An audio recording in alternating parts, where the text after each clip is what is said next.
Peace.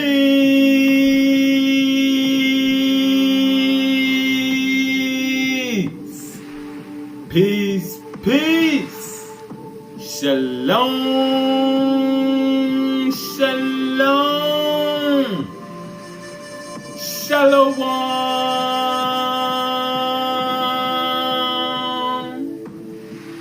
Assalamu alaikum.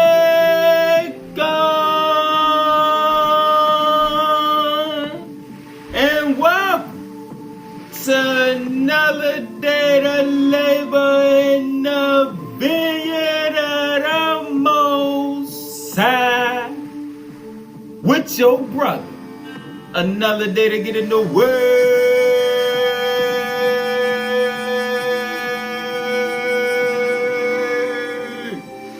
To see what the Most High got to serve. And what they doing is continuing to connect us to the inner space. And that's the astral realm that we be hearing about. So what we eating on today is knowledge of the inner planes of life. Alright? Where we are known and where we can become known. Alright? Let's start with definitions in the Lemurian scrolls. Alright? Let's get some definitions out of the Lemurian scrolls. Open it on up. Antaloka. And loka means world. So we got an upcoming lesson on the lokas and the chakras. Alright? Antaloka. Inner or in-between world. The astral plane. The second world, where souls live in their astral body. Alright? So, it's true when you hear people talk about astral traveling and all that stuff, and having an astral body. These are the true aspects of the teachings right here. Alright? And how we'll see there's beings there. And if you're not vibrating properly, this is how some people have them bad trips, as they call them, or experiences where they run into beings in these spirits, alright? Because they just doing it because of the fad, because it sounds cool, not really knowing what it's about. Inner or in-between world, the astral plane, the second world, where souls live in their astral body during sleep and between births. The Antaloka includes the higher astral plane, Mahaloka, the plane of balance, mid-astral plane, Swabaloka, the celestial plane, and the lower astral plane, Bhuvaloka, the plane of atmosphere, a counterpart or subtle duplicate of the physical plane, consisting of the Pritaloka and the Pritaloka, and the sub-astral plane, Naraka, consisting of 7 hellish realms corresponding to the 7 chakras below the base of the spine. Alright?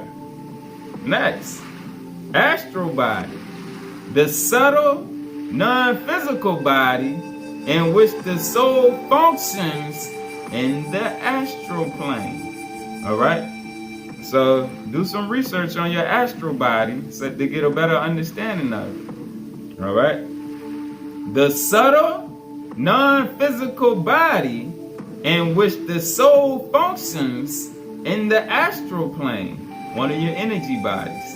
The inner world, also called Antaloka. Next, astral plane. The subtle world, or Antaloka, spanning the spectrum of consciousness from the Vishuddha chakra in the throat to the Patala chakra in the soles of the feet. In the astral plane, the soul is enshrouded in the astral body. Astral, meaning of the subtle, non-physical spirit. the astral plane, which exists between the physical and the casual planes. Asura, an evil spirit or demon, the opposite of Asura, or a diva, a devil, a god. A being of the lower astral plane. Asuras can and do interact with the physical plane, causing major and minor problems in people's lives. Asuras do evolve. Remember how we read, even angels and everything do evolve and move up. Asuras do evolve and are not permanently in this state. Alright, because that's their lower nature, being an evil spirit or a demon. Alright, let's keep going.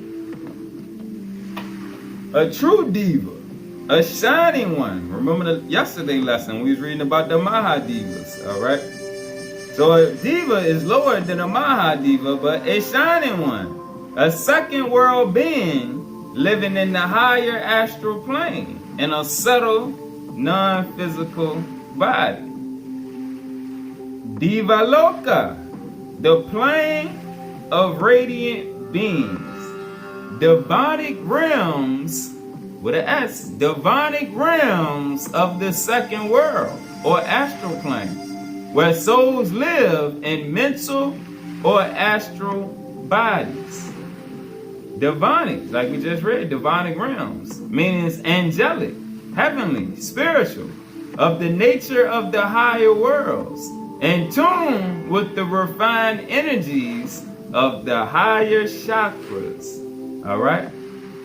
So it's the higher worlds, the nature of the higher worlds, in tune with the refined energies of the higher chakras or centers of consciousness, of or relating to the divas, implies that something is divinely guided. Something that's demonic is divinely guided. Alright. Next,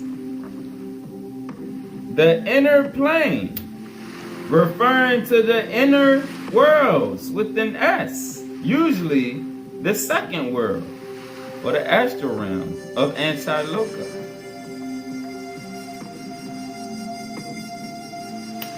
Next,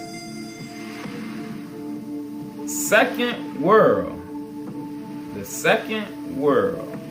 The astral or subtle plane. Here, the soul continues its activities in the astral body during sleep.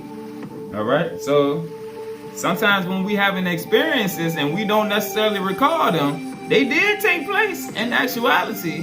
Just like the keys talk about the 5 bodies, the energy bodies, one of your energy bodies. Alright? That's what your astral body is. Here the soul continues its activities in the astral body during sleep and after the physical body dies. The second world exists within. The kingdom is within. The second world exists within the first world, or the physical plane. Next, third world, Shiva Loka, the realm of Shiva, the spiritual realm, or casual plane of existence, wherein Mahadevas and highly evolved souls live in their own self-effulgent forms. The 3 worlds. The 3 worlds of existence are the primary hierarchical divisions of the cosmos. Buloka, the earth world, the physical plane. Next, Antiloka, the inner or in-between world. The subtle or astral plane. Shiva Loka, the world of Shiva and of the gods and highly evolved souls. The casual plane. These are also known as the first world, the second world, and the third world. Another trinity. Remember, things come in sets of 3. Alright? So those the three worlds. Now, let's precept. Let's go to the keys. Let's piggyback off what we just picked up through them definitions.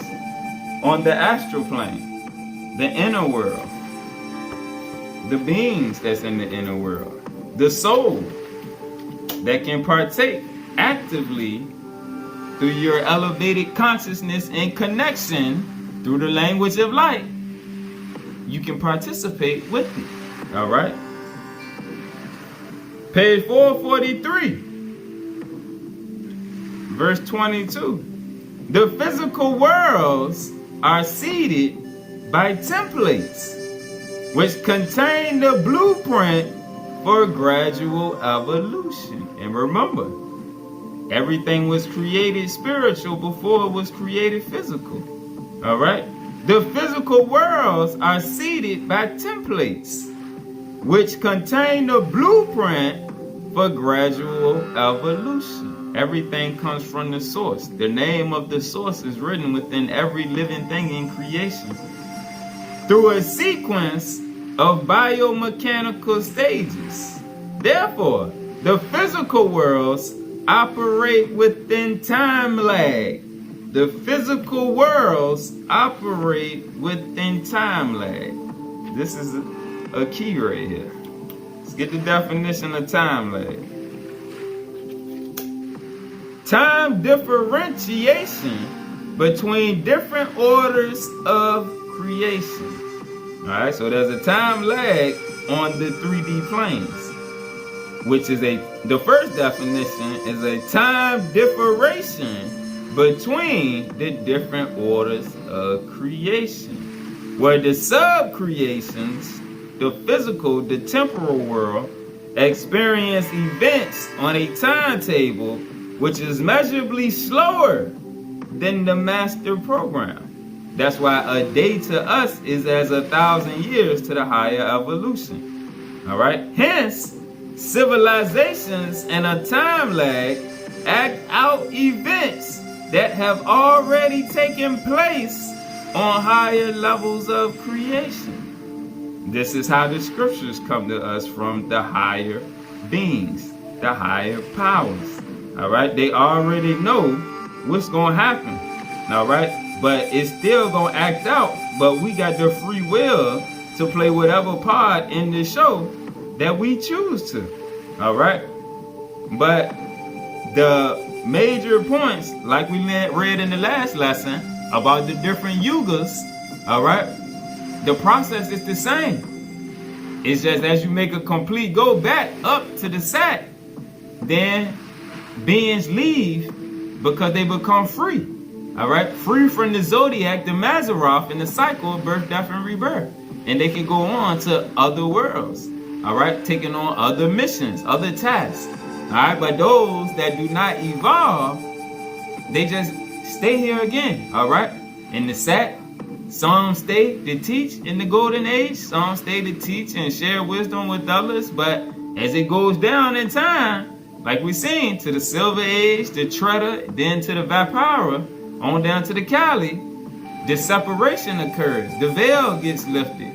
And those beings are left on their own in their time of probation with the angels and guides that's assigned down here. All right?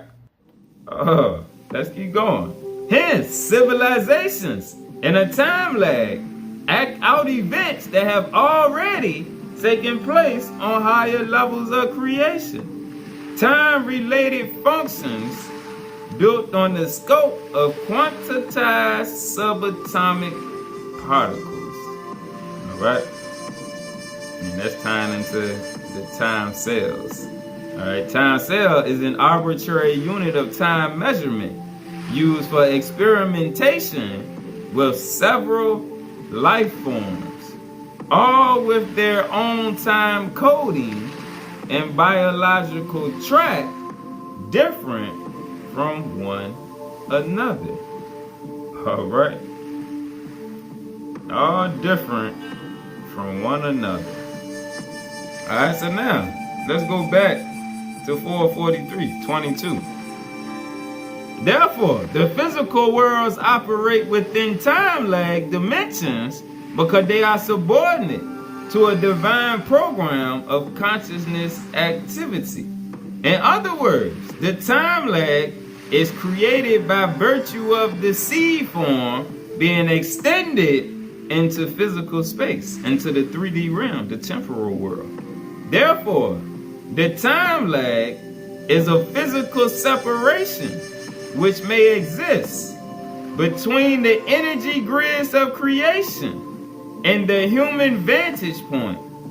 However, from the standpoint of higher spiritual reality, it is only consciousness which separates man from the higher evolution, from the Godhead. From the standpoint of higher reality, from the standpoint of higher spiritual reality, it is only consciousness which separates man from God, or the higher power, the higher being. Not the creator, the great spirit, all right? Because the creator is within everything. But separate man from the God that's over this dimension, all right? And the angels, the higher ups, all right? The overself, all of the higher powers. It's consciousness that causes the separation.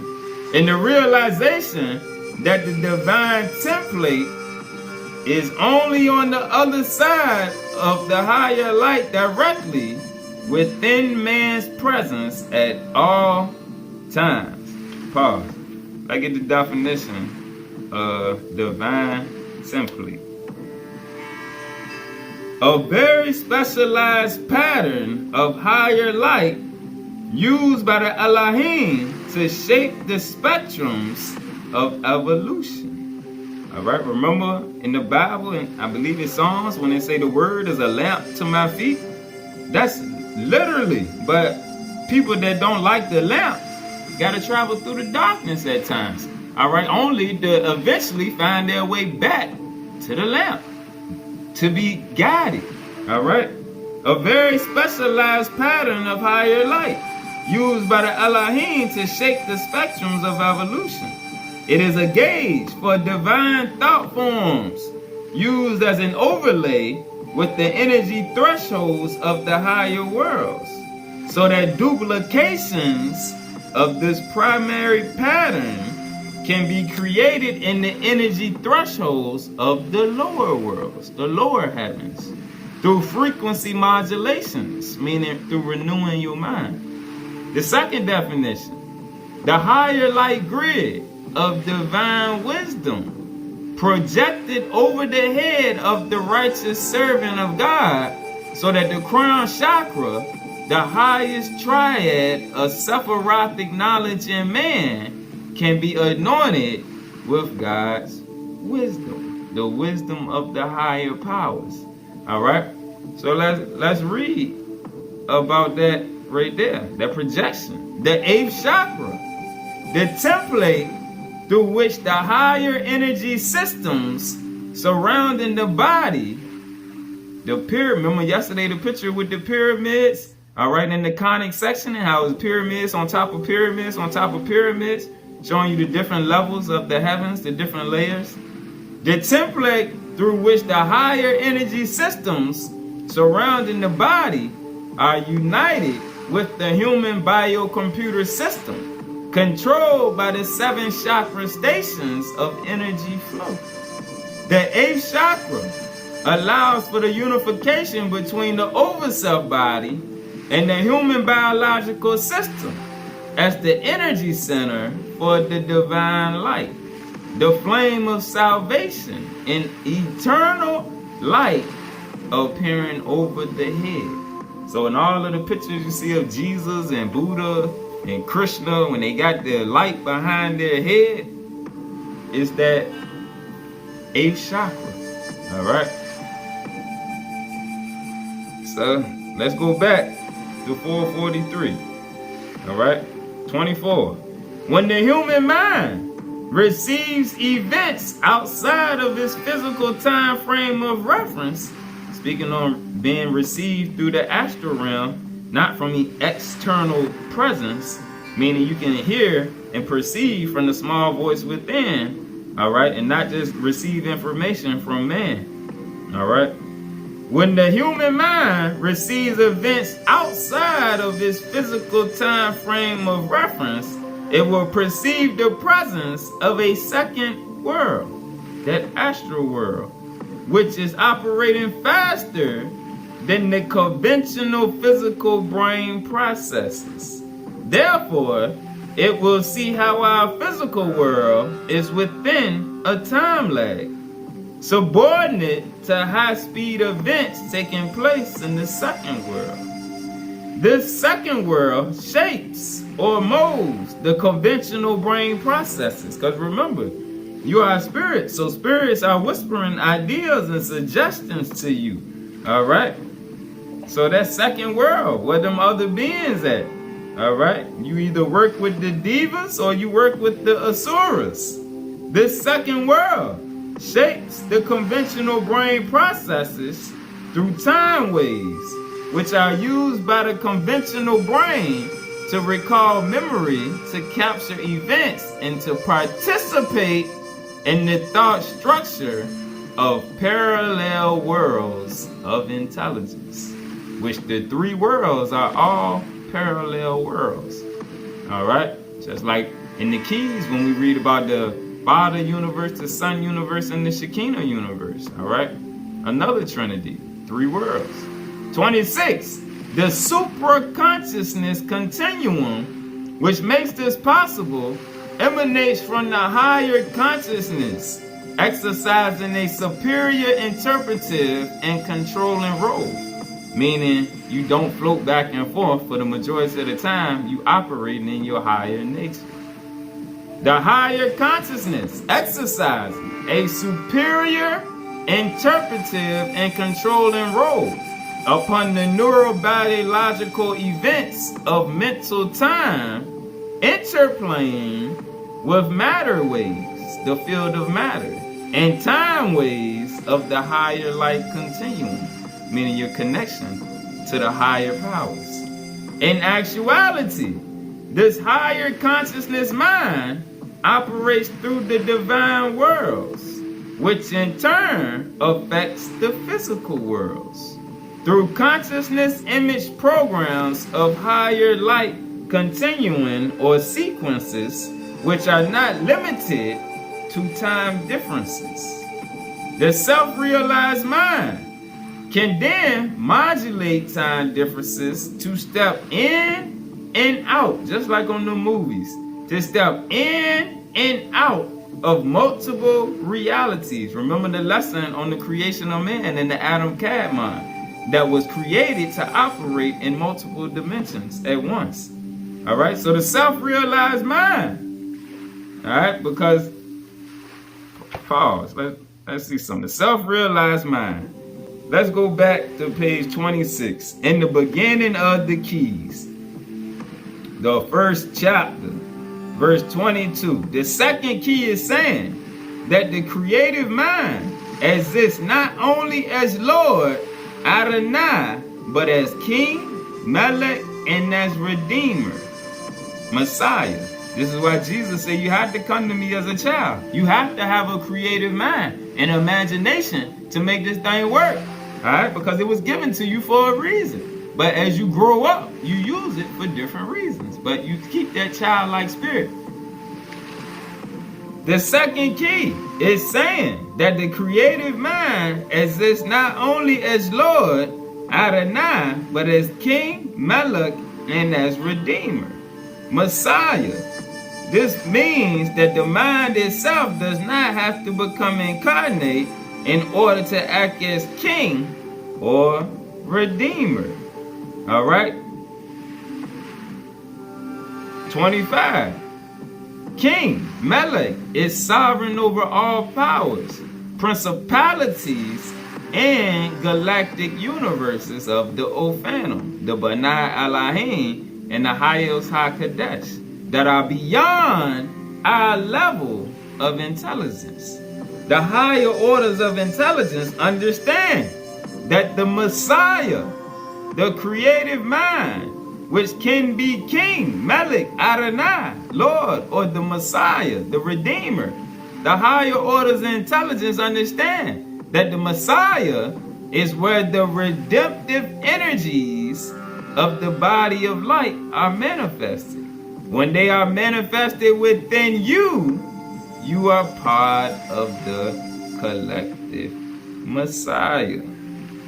The collective Messiah, which we become a part of, unifies not only the 144,000 ascending masters that this physical universe is familiar with, but all physical universes that interpenetrate the physical plane and those beyond on other frequencies of light. All right. 29. The creative mind is Ihaya Asher Ahaya, the I am that I am, or I shall be what I shall be, a constant evolving, a constant remaking of every order of creation. Philippians 2 and 5, let this mind be in you. Let this creative mind be in you, which was in Christ Jesus, who thought it not robbery to think himself equal with God or the higher evolution. Back to 443. So the self-realized mind can then modulate time differences to step in and out of multiple realities between the physical world and the spiritual world, out of which our physical reality is extended. Connection between the spiritual and physical programs is through a consciousness blueprint or template, which interfaces with the seeds of higher light coming from the spiritual world, the worlds of thought, to form the seeds of material form unfolding within the physical layers of creation. It is through the photon bundles, the corpuscles of light in the mind, that multiply as we continue to grow through the word. We read about that in, I believe it was 2 lessons. No, that was the lesson on the creation of man. We learned about the photons. It is through the photon bundles that the seed forms are transplanted from the consciousness template into the energy grids that are used to activate the physical layers of creation. All right, so when it's speaking on the energy grids, it's speaking on the energy grids of the body, the chakras, and the cells and atoms that respond to the activity within the Shekinah universe. 30. Essentially, there are many templates connecting physical and consciousness layers of reality. As the photon bundles wear out, they are replaced by higher light structures, which correspond to the activity of the seed form, which follows your commands. Let's go back to the Lemurian scrolls. Verse 31. In the Sat and Treta Yugas, the gold and silver ages, we lived and live mainly in our minds. During these yugas, everyone came into the new earth body, functioning in the eye at the top of the head. We go deeply into the development of the inner bodies and do not come further out in the mind than the 4th chakra. It was during the Treta Yuga that the inner bodies of the celestial beings were so adjusted to the earth atmosphere that when each one acquired a fresh body, the eye and the forehead could faintly be seen in the ether, penetrating through it. No distinction between the inner bodies and outer bodies was ever made, and each conversed freely one with another through verbal and mental means about their experiences at night while their fleshly bodies slept, and they soared on rays of light and sound to visit friends on other planets, as freely as they talked of occurrences within the immediate surroundings through the day. All right, so what it's saying, and they was partaking in this realm, but at night when the flesh went to sleep, they knew how to go to the inner planes of existence. And you got to also remember the atmosphere and all of that was different at that time too. And that's part of the changes that's going on now, reactivating the light grid is becoming, that's why the temperature rising and global warming is natural. All right, we're going into a population 2 sun system, a dual star system. It's warming up. The light grid is becoming more active for the children of light. All right, and that's how it was in the Sat Yuga. The more advanced ones could leave the body into light and sound and go to another Yuga cycle. All right, so they was intact with going into the astral realm like it was just another part of the day, or actually another part of the night, because in the day they wandered in the flesh. If they wanted to go into a 10th Yuga cycle, they would go to another solar system where it was occurring. No distinction was made between the inner world and the outer world. One thing was as real or unreal as another. It is just the total mind we are experiencing. That's why you're in the religions. There is nothing but Allah, experiencing Allah. There is nothing except the Supreme experiencing the Supreme. The Supreme mind and all the drops of the mind are one, just having different experiences. All right, but contributing to the knowledge of the all, keeping expansion expanding, ever growing, ever creating. It is just the total mind we are experiencing. The mind is so clear at this point in time, speaking on the Sat and Shredder Yugas. All right.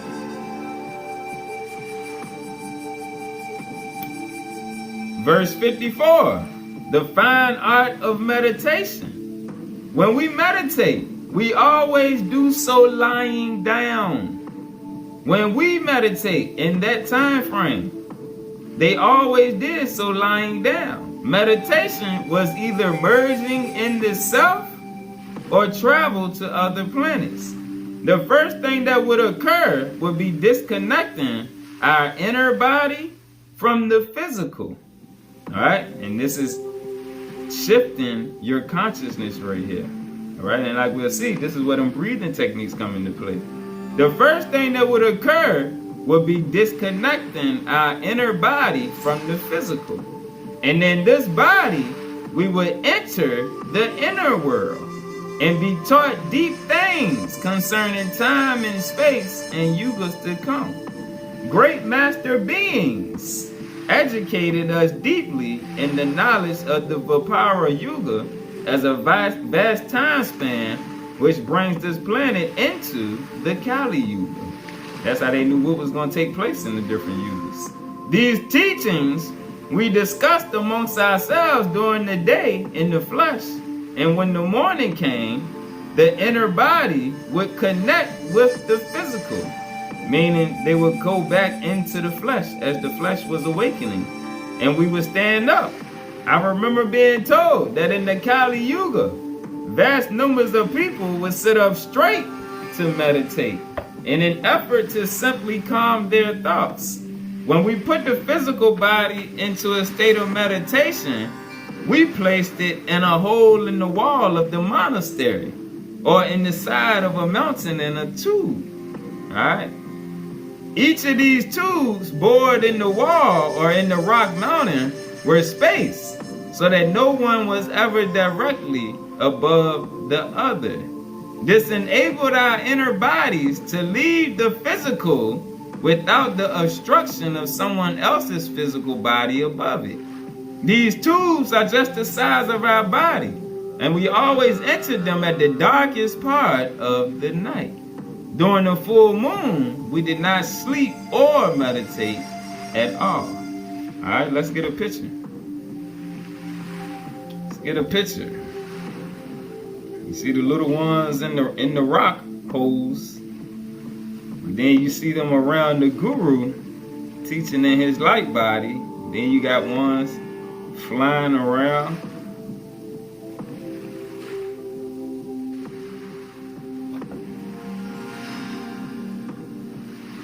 Verse 55. grand meetings on inner planes. On the inner plane, during the darkest nights, our entire order, which was the entire population of each monastery, headed up by one guru, would come together all at once and receive instructions from the guru. All right, the same way Moses was the guru to Israel during the Exodus. All right, he would address his entire order. If he had 2,000 or 200 monastics in all his monasteries, he would address them all at night on the inner plane. We always saw him in his resplendent body. All right, so they all met up, and that's the cool thing about the direction we're going into. That's gonna be like the new club, the new after hours spot. All right, and you go to sleep. Let's get up in the inner realm. All right, to continue the activities of the day, to keep building. All right, when the body go to sleep, the spirit don't. And being that we understood and was attached to the energy bodies, when one shut down, let's move on to the next one and keep the party rolling. 57, moving objects with our minds. One of our skills was in moving physical objects from temple to temple with our minds, with the help of the devas. This method was also used by us in building our temples and monasteries. And remember how you heard about how they built the pyramids in Egypt with their minds, the Atlanteans? All right, so it's telling you right here, because this is the Lemurians. The Lemurians and Atlanteans had the same abilities. So one of our skills was in moving physical objects from temple to temple with our minds, with the help of the gods. This method was also used by us in building our temples and monasteries. Large stones were easily moved in this way. We could apport people also. All these kinds of skills came from the many different radiations of darshan from our gods. Pause. Let's get the definition of darshan. All right, you see that power. Darshan, vision, sight, seeing the divine, beholding with inner or outer vision a temple image, deity, holy person, or place. Let's read that again. And think about the astral realm in the mind's eye. All right, this is how you begin to activate the darshan. This is how you begin to activate healing on parts of your body. All right, or your aura, your energy bodies. All right, talking, telepathy, when we get those abilities back. All right, going into the inner planes. All right, seeing the divine, beholding with inner or outer vision a temple image, deity, holy person, or place with the desire to inwardly contact and receive the grace and blessings of the venerated being or beings. All right. Now let's go down.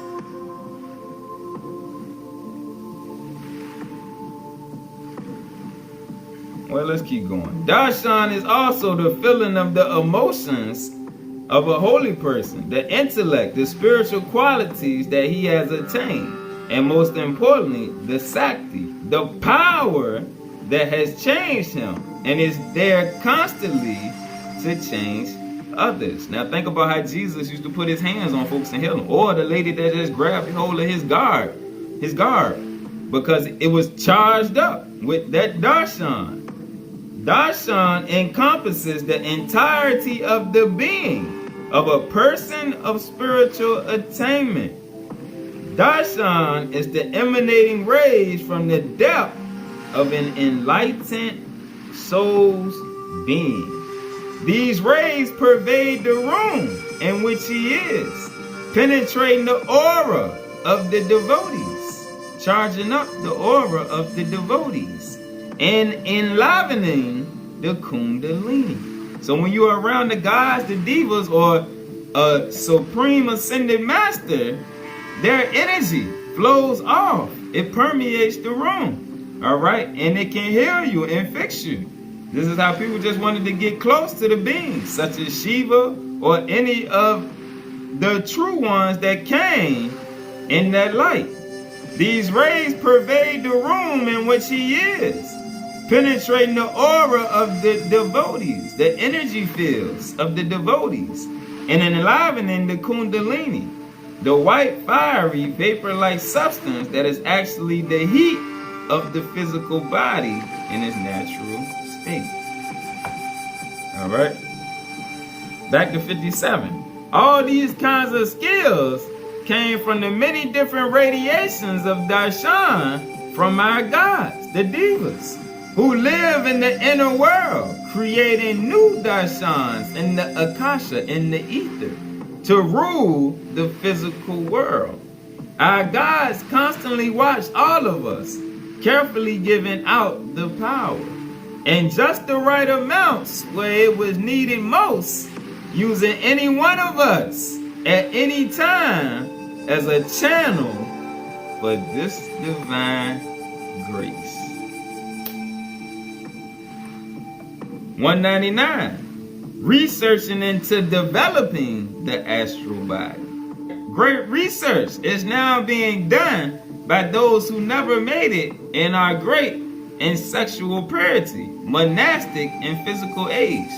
These Shivavites are called Brahmin. This research is in preparation for the coming Kali Yuga, and we found it to be quite necessary to quiet the animal nerve system before the new body in the second world began to develop. As the second world developed around the planet and could mature unhindered, this constant tearing down through promiscuous mating of the second world body was as if someone were constructing a dwelling and while building one side of it, tearing down the other, so that it would never become a total dwelling place of peace, contentment, and happiness for the soul. All right, and you see it says promiscuous mating. All right, when you hear about unequally yoked, all right, and had the spirit of Jezebel get some of the brothers, all right, and hey, it is affecting you in the astral sphere, which is directly connected to the physical sphere. All right. So now 200, quieting the nerve system. This system being developed to quiet the nerve system is called yoga, and it predominantly is a method for quieting the pulsating forces of the animal nerve system, so the body in the second world can mature, and the deeper forces within it, which are called chakras or spinning discs, that motivate the body into the second and into the third world, are again activated in their fullness.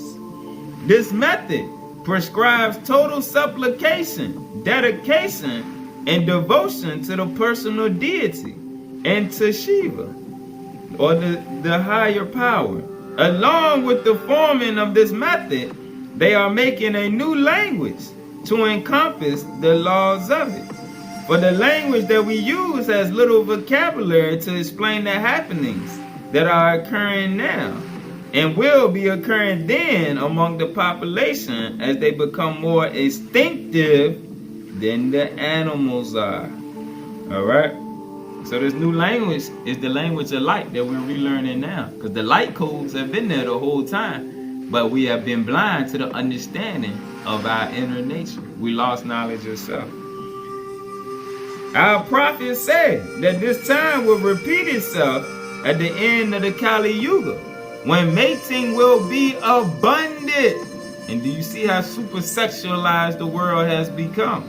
And the planet will be heavily laden with people, and that this system called yoga will gently lead the greater souls out of the morass as heralds of the new yuga. Healing by bhakti and breathing.